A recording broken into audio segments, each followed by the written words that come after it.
Bienvenidos a estos minutos en que vamos a compartir algunos pensamientos específicos y generales sobre aspectos realmente importantes de la obra misionera mundial, sobre todo vinculados a la tarea que no se ha hecho y que la Iglesia está pendiente de cumplir. Vamos a dividir estos minutos de reflexión en dos partes. Una parte inductiva, general, estadística, tal vez más aburrida, la voy a hacer lo más breve y lo más amena posible, pero son temas que necesitamos conocer. Y el segundo punto, bastante más específico, vamos a hablar de los PNA, o de los pueblos no alcanzados, los pueblos nunca evangelizados, y específicamente vamos a hablar de los fulanes, que es el ministerio al que el Señor nos ha llamado a mí y a mi esposa y otros que se han sumado al trabajo misionero para llevar el Evangelio de Jesucristo a un pueblo nunca o muy poco evangelizado. Comencemos por analizar la población mundial. Más de 8.000 millones de personas en el planeta. Y tal como muestra aquí la primera de las fotografías que vamos a ver, usando materiales que han recopilado para nosotros hermanos nuestros de Joshua Project o de Operación Mundo y otros que han colaborado a investigar.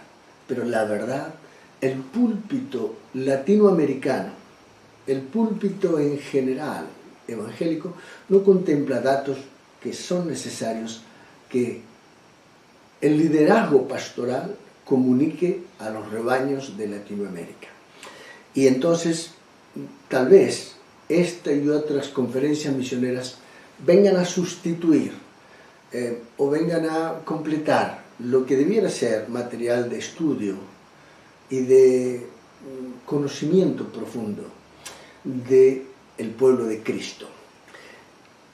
Aquí estamos viendo simplemente la imagen de una imagen circular que muestra que tal vez el 10% de la población mundial confiesa haber nacido de nuevo o ser evangélica.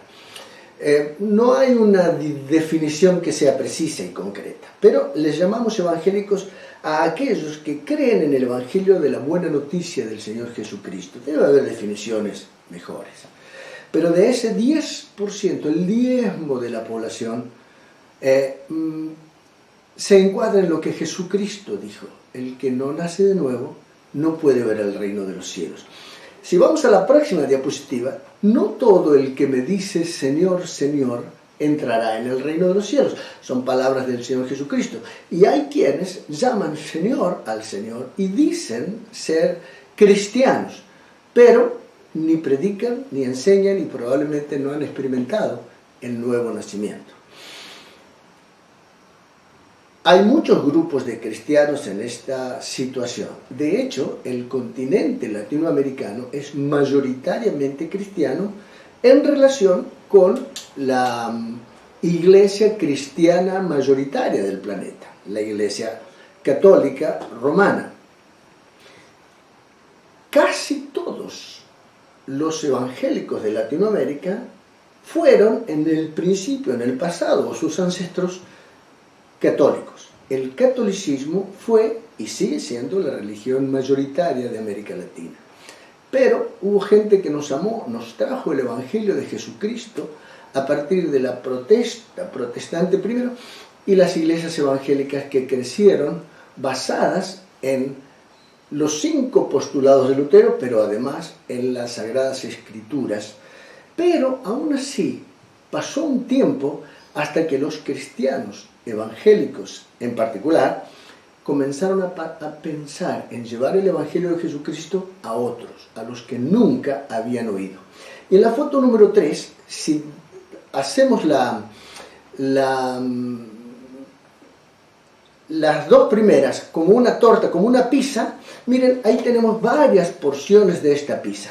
Sin duda que aparece aquí América Latina, con una proporción muy grande, naranjada, de cristianos evangélicos, una mucho más grande, amarilla, de cristianos nominales. Son las personas a las que en América Latina les predicamos a Cristo y les hemos conseguido llevar, gracias a Dios, a los pies de la cruz. Lo mismo pasa en América del Norte, en Europa bastante menos, en África no musulmana. Pero si ustedes se fijan, China, India, los países de mayoría musulmana o el resto de Asia, tienen porcentajes muy pequeños de cualquiera de las dos iglesias cristianas, evangélicas naranja o amarillas cristianos nominales. Y si vamos a la foto número 4, allí ustedes podrán ver la posibilidad, la expectativa, la esperanza que pueden tener los que no se llaman cristianos, ni de nombre, ni han nacido de nuevo, pero que viven en culturas cercanas a las culturas cristianas, sean ellas católicas o más una vez evangélicas. Y esta es el área de influencia en cada una de las porciones de la PISA, en la que esa población tiene chance de oír el Evangelio y salvar su vida de la perdición eterna. Eso, miren ustedes, es una pequeña porción verde en América Latina, una un poco mayor en América del Norte, una bastante mayor en Europa, bastante aún más en África no musulmana, que incluye una porción gris, que la veremos a continuación, y ven ustedes la expectativa que puede tener la población china, con más de 1.400 millones de habitantes, a los que pueden ser alcanzados por la pequeña fracción, no tan pequeña, de la iglesia china. La gran mayoría de la iglesia china, como ustedes saben, es una iglesia subrepticia, una iglesia perseguida, una iglesia que no tiene reconocimiento oficial. Pero es una iglesia misionera, una iglesia evangelística, una iglesia llena de fuego, y entonces la población china tiene la expectativa en verde de poder ser evangelizada más temprano o más tarde por la iglesia nativa china. No es la misma la realidad de la India, con una población similar. Miren, el tamaño de la torta o de la porción de la torta de China es similar a la de la India, porque tienen más o menos la misma cantidad, 1.400 millones de habitantes, pero la India tiene una gran porción gris. Esa gran porción gris son pueblos nunca evangelizados en la India y que por el comportamiento de la iglesia cristiana, evangélica, protestante o católica en la India, anglicana, tiene poca chance, poca alternativa y tiene una fracción verde que es su área de influencia mucho menor. Lo mismo pasa en los países de mayoría musulmana y aún en el resto de Asia. Quedan fracciones grises que las vamos a analizar ahora en la siguiente fotografía. La siguiente fotografía nos habla de la tarea misionera restante. Son los espacios teñidos de celeste, tanto en la India, en los países de mayoría musulmana, como en otros lugares de Asia, donde el celeste pinta la casi totalidad de la porción que le corresponde a esa región del planeta. La India, sin duda, es el campo misionero más numeroso. Lo mismo acontece con los países de mayoría musulmana y otros lugares de Asia. Pero, en contraste, vean ustedes, en América Latina no hay celeste. En América del Norte hay una pequeñísima fracción celeste como la hay en Europa. Estos celestes son no creyentes, pero que viven muy lejos de las culturas evangélicas o cristianas, de manera que podrían beneficiarse muy poco o nada de del testimonio o de la acción evangelizadora que pudieran tener las iglesias en estas regiones. Casi no hay campo misionero no cristiano, sin influencia cristiana, en América Latina, en América del Norte o incluso en Europa o en el África, que ha tenido herencia no musulmana. Vamos a la siguiente fotografía. Miren ustedes, en azul oscuro aparecen los campos misioneros pioneros, los lugares donde la población tiene una chance pequeñísima o completamente nula de alguna vez escuchar el Evangelio de Jesucristo. En estos lugares, sin duda, está la labor pionera. Aquellos lugares de azul oscuro son los pueblos que tienen menos de 1 por 1000 de cristianos en sus poblaciones. Tenemos países como Costa Rica, como Chile, como Brasil, en donde porcentajes superiores a la mitad de la población dicen conocer el Evangelio de Jesucristo. En algún momento de sus vidas lo han seguido y se han alejado del Evangelio de Jesucristo, pero no podrían aducir o argumentar que no lo conocen. En cambio, trabajando entre países de mayoría musulmana, en el norte de África o al sur del desierto del Sahara, que es la región donde trabajamos, allí en aldeas fulanes nos hemos encontrado preguntando, ¿conocen a Jesús? Por supuesto en su lengua. Y nos han dicho, nadie con ese nombre vive en esta aldea. Tal vez si usted lo pregunta, en la próxima aldea. Qué triste es que no conozcan siquiera el nombre, que es sobre todo nombre. Y finalmente, la última diapositiva de esta primera parte estadística, el desafío de la movilización. Porque no solo son pueblos nunca evangelizados, sino que tienen, como dicen los portugueses, pelandar da carruagem. Por la forma que anda el carro, las cosas no van a cambiar mucho en un futuro cercano, porque las iglesias no están buscando llevar el Evangelio de Jesucristo a aquellos que nunca oyeron. De hecho, de cada 30 misioneros que levantamos desde México hasta Tierra del Fuego, solo uno de ellos va a los pueblos nunca evangelizados. Más del 95% de nuestros misioneros van a los lugares donde el Evangelio de Jesucristo ya ha sido predicado. Y está bien que vayan. En su cosmovisión, en su entendimiento, los misioneros dicen que son llamados por el Señor. A nosotros a veces un poco nos cuesta entender que un Dios justo, soberano, amoroso, ame más, 90% más, a Europa y a Estados Unidos que a los pueblos que nunca oyeron el Evangelio. Pero eso es una cuestión que está vinculada a cada uno, a cada misionero que sale. Pero la realidad es que los pueblos nunca evangelizados lo seguirán siendo a menos que la iglesia cambie su dirección y sobre todo su puntería. El Evangelio es dinamita de Dios. No tenemos temor de que pueda fracasar. El Evangelio no fracasa. Cuando las personas oyen la predicación del Evangelio, el oír despierta fe. Y la fe es la forma en que accedemos a la salvación.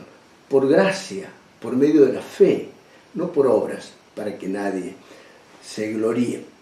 Entonces ahora, de esta forma, dejar con ustedes la inquietud de que nuestros pueblos, nuestros hermanos, nuestras iglesias, nuestras congregaciones, que se esfuerzan en enviar misioneros, pudieran dirigirlos en oración, y tengo certeza que el Espíritu Santo puede, con información como esta, que a veces está velada, y que fuera de las conferencias misioneras no se la publica. Publicamos pocos libros, leemos poco acerca de este tema, y los pueblos nunca evangelizados continúan siendo perdidos. Hoy, de cada 4 personas en el planeta,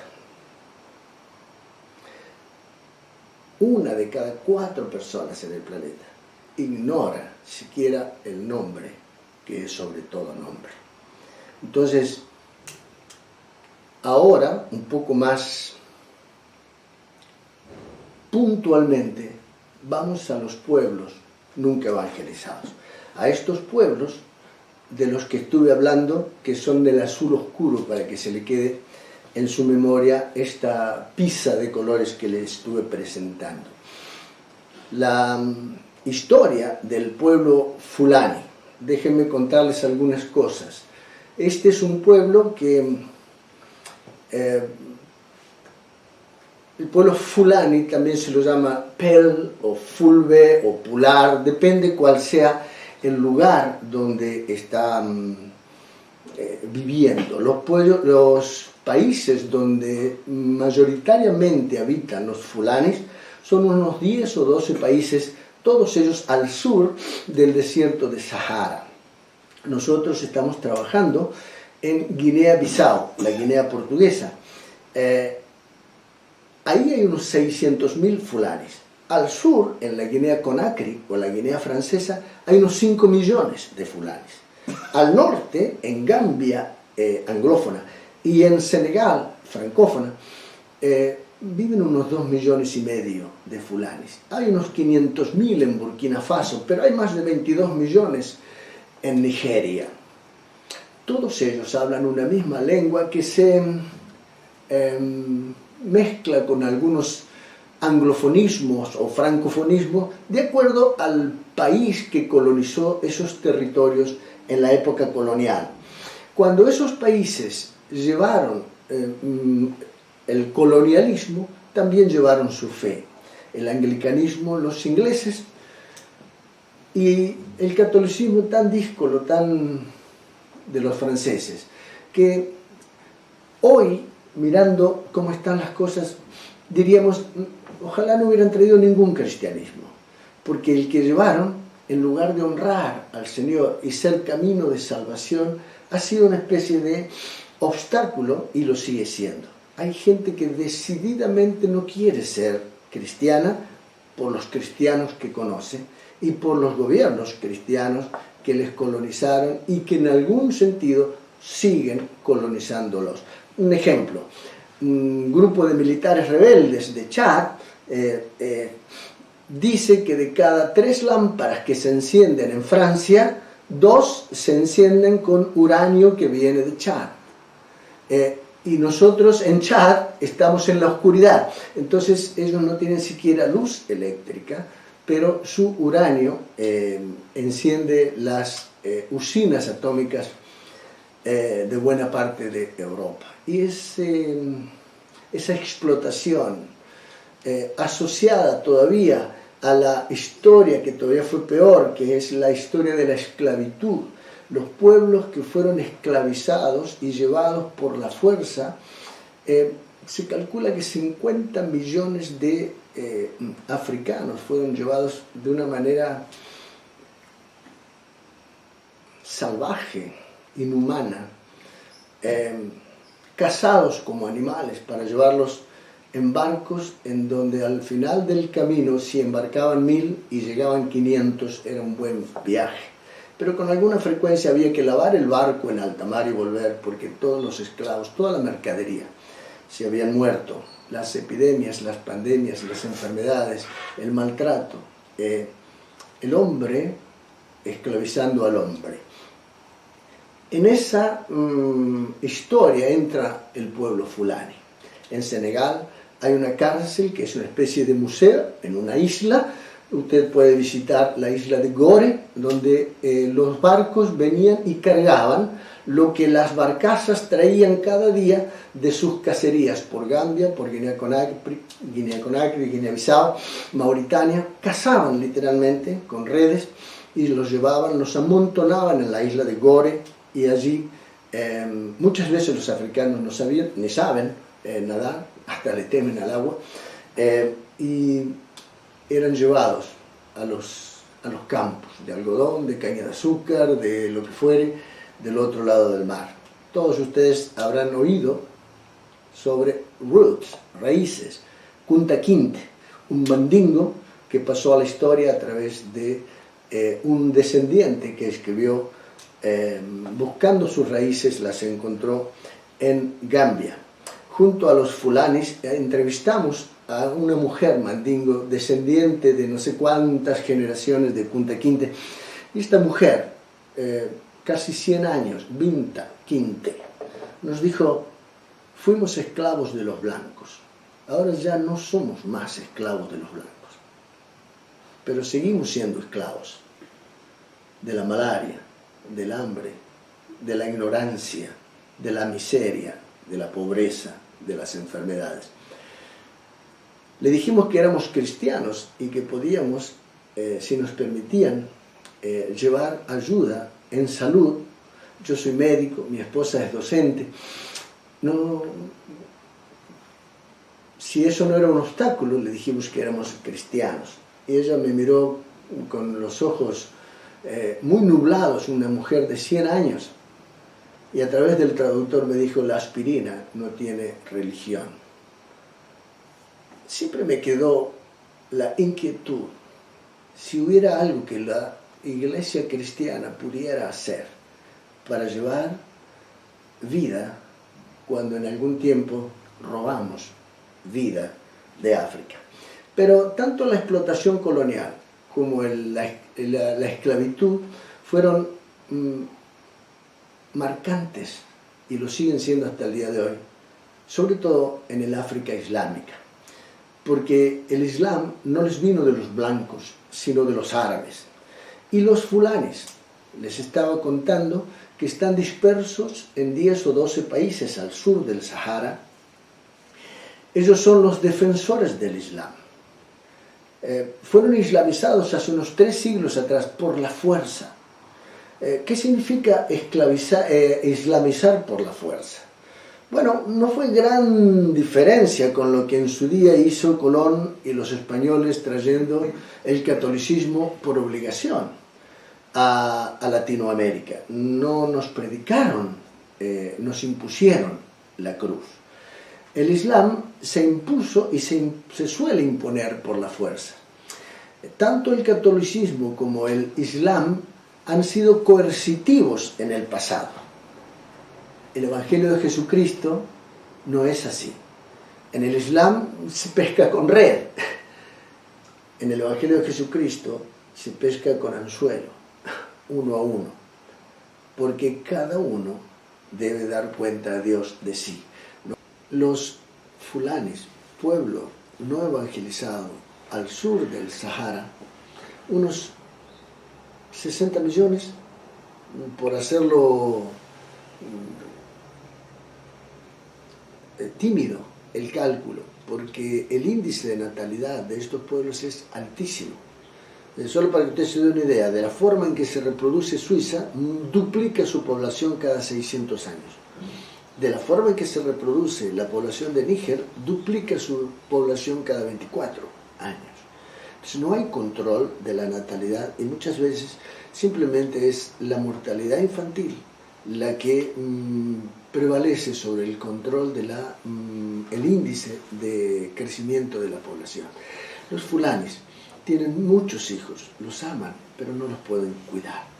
Su historia, como les dije, incluye parte de la historia del pueblo de Israel. Hay fulanis estudiosos que me han dicho que los fulanis pertenecen al pueblo cusita, del Alto Nilo, de la zona de Etiopía, en las nacientes del Nilo.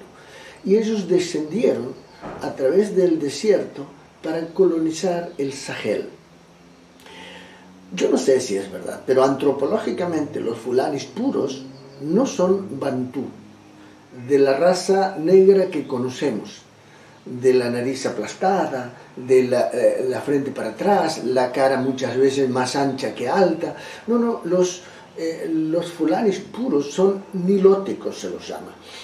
Antropológicamente, racialmente pertenecen a los nilóticos, que son estilizados, no son musculosos, no son grandemente atletas, el rostro es más angosto y alargado, la frente es prominente, no tienen pómulos anchos y la nariz es puntiaguda, aguileña muchas veces.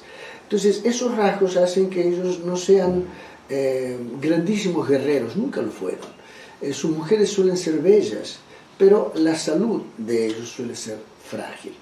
En términos de salud, los índices de mortalidad son muy altos. Solo para que usted se dé una idea, yo estoy grabando esto en un país que tiene una mortalidad infantil de 5 por 1000.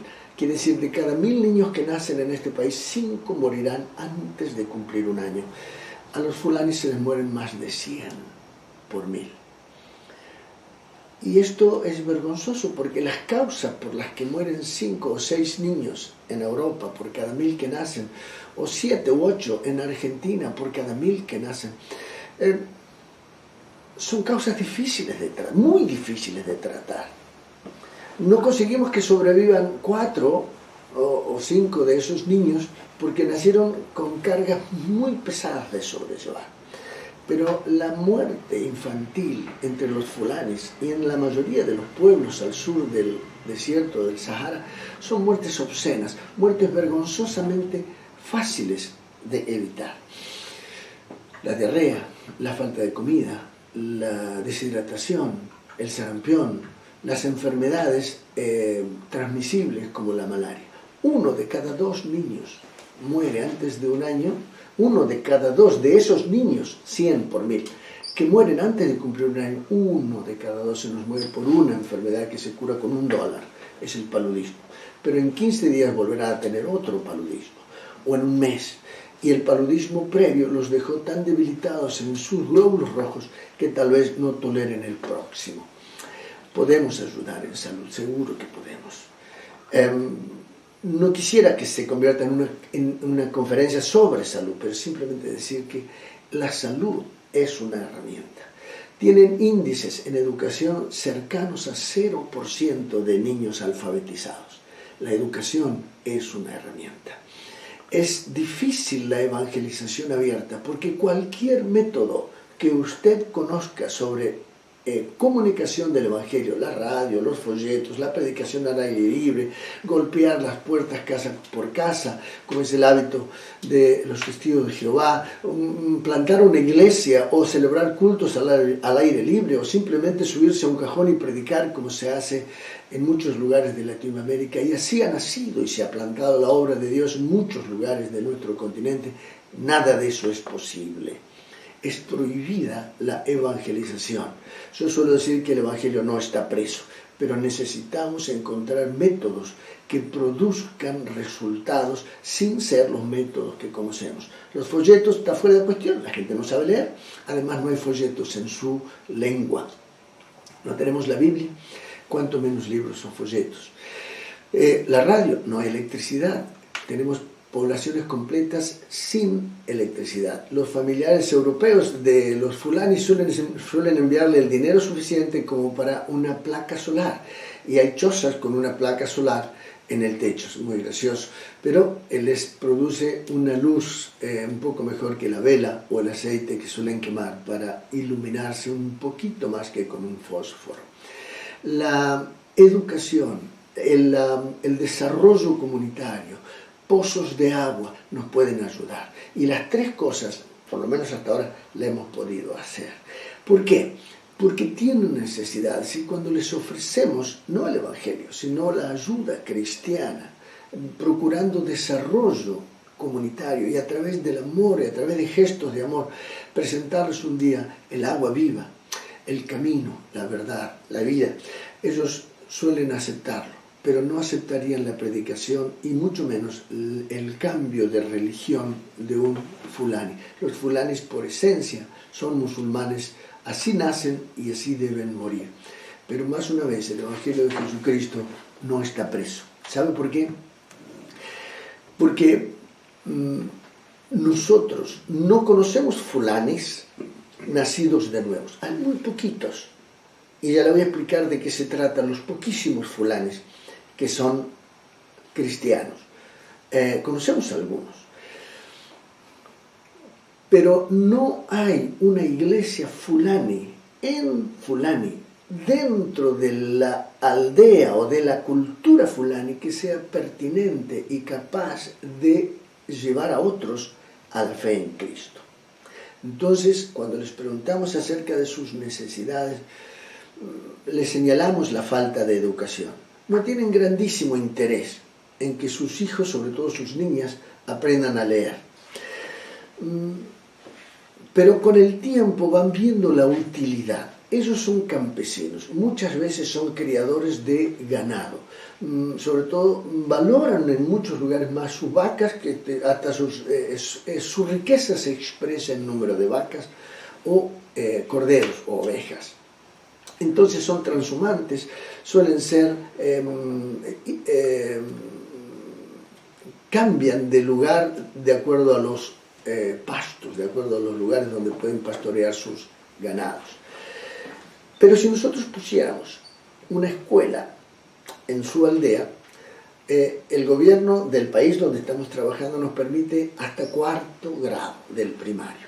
Entonces, cuando los niños y las niñas están llegando al 4º grado, han terminado el 4º grado, sus padres, sus madres en algunos casos, nos piden que llevemos a sus hijos preadolescentes o adolescentes. Tenemos niños de 18 años en el 1º grado inferior. Nos piden que los llevemos a la ciudad porque allí sí pueden terminar el colegio primario. Y nosotros usamos eso como una herramienta. Los llevamos, pero les decimos: nosotros somos cristianos y en la casa donde va a vivir no pagará, salvo una pequeñísima cuota, porque no queremos que sea absolutamente gratis, no pagará dinero por el hospedaje, la comida o su ropa o su transporte. Los enviaremos al colegio y vigilaremos que progresen, pero en nuestras casas viven cristianos. Allí se lee el libro sagrado nuestro. Los domingos se asiste al culto cristiano, se lee la Biblia y se ora a Dios. Y celebramos el bautismo, preparándolos para el día en que sus hijitos, sus hijas, se conviertan al Señor y que en libertad los podamos bautizar. Esa es hasta ahora la estrategia que el Señor nos ha permitido usar. Y tenemos un pequeño, precioso, pequeño grupo de jovencitos y jovencitas que se han convertido al Señor. Algunos se han bautizado. Son las primicias de lo que será la iglesia naciente dentro del pueblo fulani. Que Dios nos dé gracia para no contaminarles con nuestros hábitos litúrgicos, con nuestra eclesiología, con nuestras modificaciones que les hemos hecho al mensaje puro del Evangelio de Jesucristo. Que el Evangelio de Jesucristo puro nazca y crezca y se reproduzca dentro de la etnia fulani. Que Dios levante creyentes, fieles, que formen familias cristianas y que eduquen a sus hijos de una manera en que el Evangelio sea pertinente para la cultura. En un momento atrás dije que los cristianos que fueron a África en general, pero a los fulanis en particular, ojalá no hubieran llevado ningún cristianismo, porque el que llevaron desalienta la fe. Nosotros quisiéramos sembrar el Evangelio dentro de un grupo étnico nunca evangelizado. No queremos cambiar sus viviendas, sus ropajes, su lengua, la forma en que se alimentan. Sí queremos cambiar su destino eterno. Quisiéramos que a través de la fe puedan ser introducidos en el libro de la vida. Ese será el gozo de que un día podamos ver la etnia fulani con una iglesia que se pueda autorreproducir dentro de su misma cultura. Y ellos mismos tal vez sientan compasión por los millones de fulanis que caminan hoy en perdición. Yo simplemente quisiera decir que acerca de los fulanis sentimos carga antigua. Tenemos certidumbre de que el modelo misionero tradicional no es pertinente para este grupo étnico y tal vez para ningún grupo étnico donde el Evangelio de Jesucristo no ha nacido aún. Yo no sé si quisiéramos, por ejemplo, que ellos canten. Una vez con mucha dificultad conseguimos en Portugal que un pequeño grupo de adultos, ancianos, fulas, visite nuestra iglesia. Y en el momento que estábamos entrando al templo, nuestros hermanos africanos, todos, de una iglesia africana que plantamos en Lisboa, los hermanos africanos comenzaron a cantar con tambores, con palmas. Ellos se detuvieron en la puerta, volvieron a la calle y dijeron: doctor Abel, no podemos entrar en una discoteca. Y nunca entraron. Entonces, ¿será que cantar pueda ser camino de salvación para nuestros hermanos fulanis? Yo no lo sé. ¿Cómo van a alabar al Señor? No lo sé. Pero sí sé cómo entrarán al reino de los cielos. Y en la pureza de la predicación del Evangelio de Jesucristo, sin agregados culturales, vamos a ver la iglesia fulani naciendo de nuevo. ¿Sabe? Porque la Biblia dice en Romanos capítulo 10, un versículo o una serie de versículos muy contundentes, muy pesados para mi corazón, pero muy útiles para tener en cuenta cómo enfrentar la evangelización de un pueblo nunca evangelizado. Pablo dice: todo aquel que invoque el nombre del Señor será salvo. Luego, dice Pablo, ¿cómo invocarán a aquel en el cual no han creído? ¿Y cómo creerán en aquel de quien nunca han oído hablar? Pablo señala claramente que la fe viene por el oír a un predicador que en el nombre de Jesús, con voz profética, se levanta delante de un pueblo o aún de una persona que no ha oído y le dice, así dice el Señor. Entonces el Señor dice que el que no nace de nuevo no puede ver el reino de los cielos. Entonces queremos ver fulanes nacidos de nuevo. Ayúdennos a orar, porque son millones. Y por el cálculo que Joshua Project acostumbra a hacer, necesitamos tal vez un cristiano, un misionero, un siervo, un obrero, una familia cristiana, modelo, viviendo entre unos 50.000. Si eso es así, son más de 5.000 los obreros que estamos necesitando. ¿Está ahí alguno sentado? ¿Está ahí alguno escuchando? ¿Está el Señor llamándote a la mies? Alístate en las filas de aquellos que, dejando como el Señor dejó todo de lado, sin importarle el confort, pero sin importarle otra cosa que la desobediencia, que el Señor te levante, te sustente y te ayude. Yo quiero dejar que mi esposa te llame, porque tal vez hay aquí entre nosotros hermanas nuestras. Mira, para ser honestos, de cada 5 misioneros que se levantan, 4 son mujeres. 1 es varón. Y este varón es esposo de una de estas 4. Solo que nos queda un 60% de la fuerza misionera latinoamericana, femenina y soltera o viuda. El Señor levante obreros a su mies. Pati. Solo darles un testimonio, porque frente a una necesidad tan grande, con 26 años, ya hace más de 40, casi 40 años, le preguntaba, Señor, ¿cómo vamos a hacer esta tarea tan grande? Y el Señor me habló a través de su palabra, pero también me habló al corazón, al oído, y Él dice, el Espíritu es el mismo. Y yo digo, ¿qué quiere decir eso, Señor? Y Él dice, el Espíritu Santo es el mismo, que llenó al Señor Jesucristo, que llenó al apóstol Pablo, a los apóstoles, a Pedro, a Elías. Toda persona que se disponibiliza a trabajar para Dios y deja que el Espíritu Santo haga la obra, se sorprende. Nosotros miramos hoy para atrás y vemos cómo el Señor ha prometido su promesa, que es, yo iré delante de ti.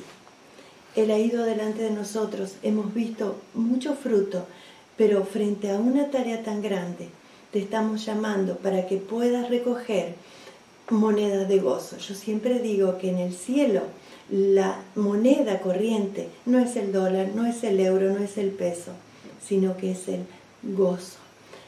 Sobre poco has sido fiel, sobre mucho te pondré. Entra en el gozo de tu Señor. Gracias, queridos hermanos. Dios bendiga esta palabra y llame a la puerta de tu corazón y seas de corazón sensible para obediencia a aquel que dijo vayan, hagan discípulos a todas las naciones, para gloria de Dios, para salvación de muchos fulanes y para honra y corona tuya en el día del juicio. Amén. Amén.